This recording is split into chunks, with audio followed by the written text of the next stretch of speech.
Your sister's wedding was perfect. Mom beamed across the dinner table. When will it be your turn? I smiled, sipped my wine, and said, it already happened. You just weren't there. The whole room froze. My name is Kell Monroe. I'm 32. And if you think this is about a forgotten invitation, stay tuned. Because sometimes the real betrayal isn't being left out. It's realizing you were never really counted in.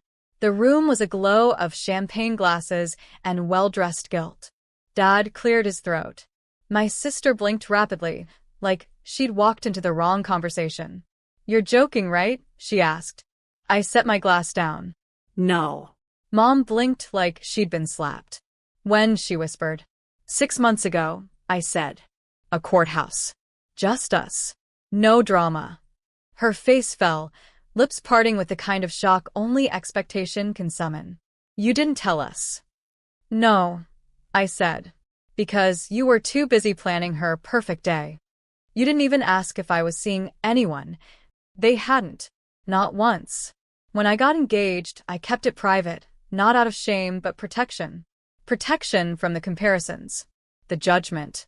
The subtle ways they made me feel like a spare part in someone else's fairy tale. So we eloped. Just me, Asher, and a steel blue sky. No venue drama. No seating charts. No tears from my mother about how the table linens weren't elegant enough. I had mailed a single photo afterward. One of me in my dress. Laughing. Real. No one replied. So tonight, I gave them the truth. Raw, clean, final. My sister looked away. Mom swallowed her wine like it was venom. And Dad? He finally asked something real. Is he good to you? I nodded. Yes. Better than you were. After the dinner silence wore off, Mom did what she always did when control slipped. She tried to reframe the narrative. You should have told us, she said, with that rehearsed tremble in her voice. As your mother, I had a right to be there. I raised my eyebrows. A right? I looked at my sister. You didn't think I had a right to be at yours. Remember? Because I hadn't forgotten. The missing RSVP. The suddenly lost invitation. The day of text that said, we assumed you'd be too busy with work. But I hadn't been busy. I'd sat in my apartment, alone, watching their photos flood social media, like confetti. My sister's smile, Mom's tears, Dad's toast. All while I scrolled, heart pounding, face hot, and realized they never wanted me there. Not really. I was the background sister. The one who never needed help. The one who made unconventional choices and didn't follow tradition. So, I created my own. My wedding was small. No matching dresses. No tiered cake. Just vows spoken on a windy hilltop, our hands pressed together, our eyes locked in defiance of everyone who said love only matters when it's witnessed. I didn't post it online. I didn't need their likes. Dad sighed now at the table, heavy and tired. Why didn't you tell me? He asked. I almost believed the softness in his voice. Until I remembered his toast at my sister's wedding. We're so proud to have one daughter who's finally doing things the right way. I looked him dead in the eye. You didn't ask. No one did. They only saw me when I reflected their image. But now? I was done holding the mirror. And across the table, for the first time in my life, I saw my sister's smile fade. My sister finally spoke. I didn't think you'd want to come to my wedding, she said, eyes flicking down to her plate. You always make everything about you. That was rich, coming from the girl who demanded 5 dress changes and cried over the shade of peonies. I tilted my head. Not inviting someone and justifying it after the fact doesn't make it right, it makes it rehearsed. She flinched. So did Mom. Dad picked up his fork like it was a shield. I kept going.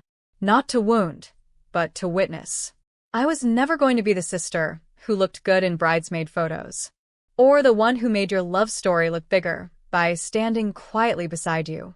That's not fair. Neither was watching you all clink glasses while I sat home wondering what I did wrong. Her lip trembled, but I didn't soften, because the problem wasn't the wedding. It was years of revisionist history. Years of being labeled dramatic for speaking up. Years of being told I was too intense, too independent, too much. And yet somehow, Not enough to be invited. Mom jumped in. Well, it's over now. Maybe we can move forward. I shook my head. See, that's the thing. I already did. Without you. Her face dropped like a chandelier cracking from the ceiling. I stood up, napkin folded gently in hand. I didn't come here to explode. I came here to set the record straight. I looked at my sister.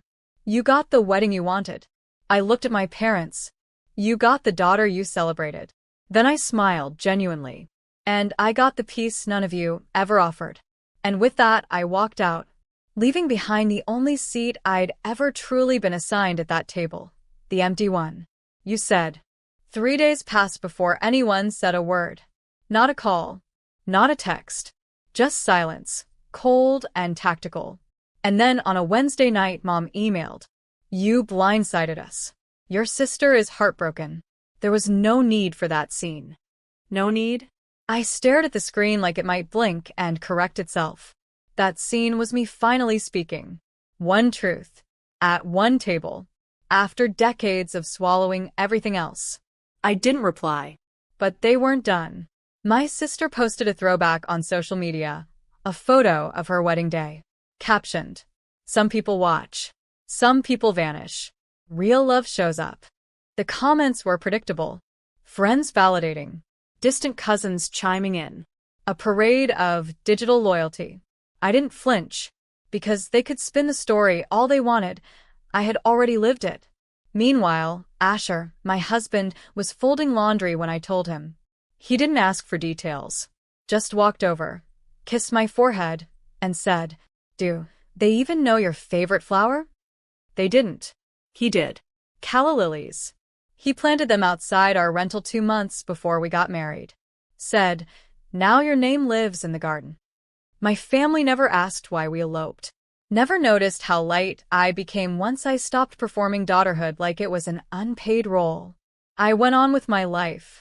Until another email arrived. This time from Dad. Just 5 words. Can we talk? Just us. I hovered over it. Because sometimes the ones who stay silent after your truth erupts are the ones who finally heard it echo. And sometimes, they're just hoping to pull you back in gently before you realize you're free. I took a deep breath and typed. We'll see, you said. Dad picked a diner, neutral ground. Same one we used to go to after my violin recitals. He was already seated when I arrived, hands folded, coffee half full. For a second, I saw the Dad I remembered, steady, quiet, impossible to read. I'm not here to take sides, he said. I raised an eyebrow. You've already taken them. He nodded, slowly. I know. The silence stretched between us like fabric pulled too tight. Then he said, You getting married without telling us did hurt. I didn't flinch. You not asking where I was the day of her wedding? That hurt too. He looked down, thumb tracing the rim of his cup. I didn't know how far it had gone, he said. Between you and your mother. You and your sister. I let that sit. Dad, it didn't go anywhere. It stayed exactly where it always was, unequal. He didn't argue. Instead, he reached into his coat and slid a photo across the table. Me and Asher. Smiling. Wind blown. My dress caught mid-spin. I kept this, he said. Even when your mom said it was disrespectful. I stared at the photo.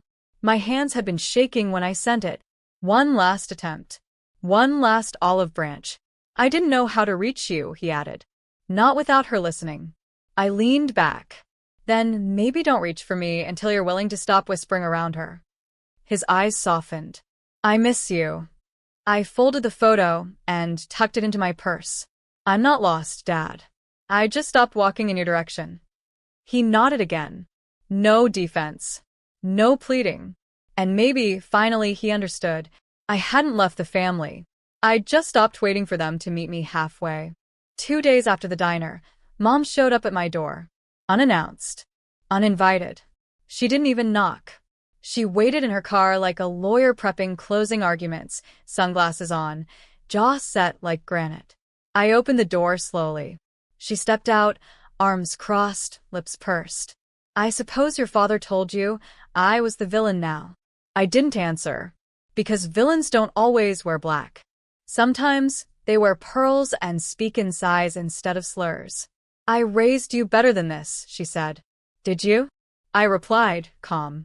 She exhaled. You embarrassed us. You humiliated your sister. No, I said. I answered your question. You asked when it would be my turn. I told you. And that scene at dinner was honesty. I cut in. The silence swelled. A war without noise. Then she stepped closer. You've always needed too much, she whispered. Too much validation. Too much space. I felt that line hit where it was meant to. But this time, it didn't land. Because she didn't know. I'd already unpacked that wound. With Asher. In therapy. In the stillness of a marriage she never asked about. I looked at her the way you look at a painting you once loved, and now see for what it really is, technique without truth. You didn't lose a daughter, I said. You just lost the version you controlled. She blinked. You think you're better than us now? No, I said. I think I'm just done bleeding for the applause you never gave me. She didn't cry. She turned, walked back to her car. Engine started. No wave, just taillights fading down the street. And I closed the door without guilt.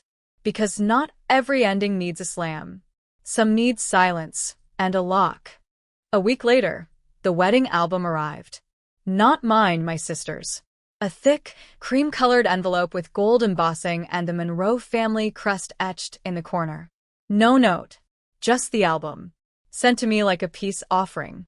Or a provocation. Asher watched me slit it open at the kitchen counter. Sure you want to do this? He asked gently. I nodded. Sometimes, closure isn't about what you want to see, but what you're finally ready to face. The first few pages were predictable. Dress fittings. Champagne flutes. Dad walking her down the aisle. Then came the reception. Mom mid-toast, eyes glassy with pride. A long, scripted quote about daughters, dreams, and destiny. Then one image made me freeze. A family portrait. Everyone lined up, smiling, poised. And there it was. My name, written under the photo. Except the body standing there wasn't me. It was my cousin from Vermont. Same height, same dark hair, wearing a dress suspiciously similar to one I once wore to a graduation. They passed her off as me. Framed it. Labeled it. Posted it online. As if presence could be faked. As if truth was just a caption away from revision. Asher stood behind me, jaw tight. They replaced you, he said quietly. In pictures. No, I whispered. They erased me, and didn't think I'd notice. I slid the album back in the envelope. Didn't tear it. Didn't scream. I simply wrote one word across the front in permanent marker. Return. Dropped it in the mailbox the next morning.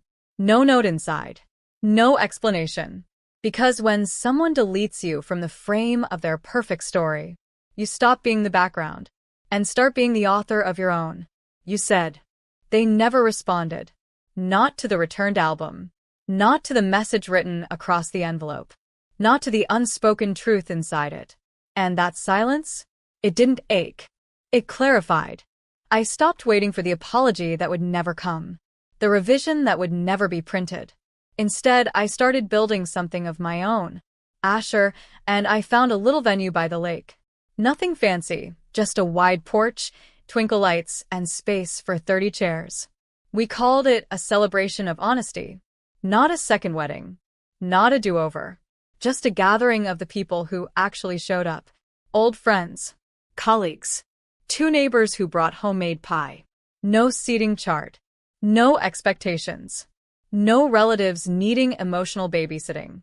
And when I stood in front of those 30 souls and read our vows, again, but this time aloud, I didn't cry. I breathed. Because healing isn't always poetic. Sometimes it's just honoring what was real in front of those who never made you earn love like a prize. Afterward, someone asked if my family was coming. I smiled gently. No. They already attended a wedding. Just not mine. That night, back at home, I took the last box down from the closet. Old cards. Framed quotes from Mom. A bridesmaid dress I never wore. I placed it all in a bag, not with rage, with relief, and dropped it off at the donation bin on 7th Street. A girl in line behind me said, "That's a really pretty dress." I turned and smiled. It was never really mine. And as I walked away, lighter than I'd felt in years, I realized, family isn't who shares your name. It's who never has to ask twice where you were when it mattered.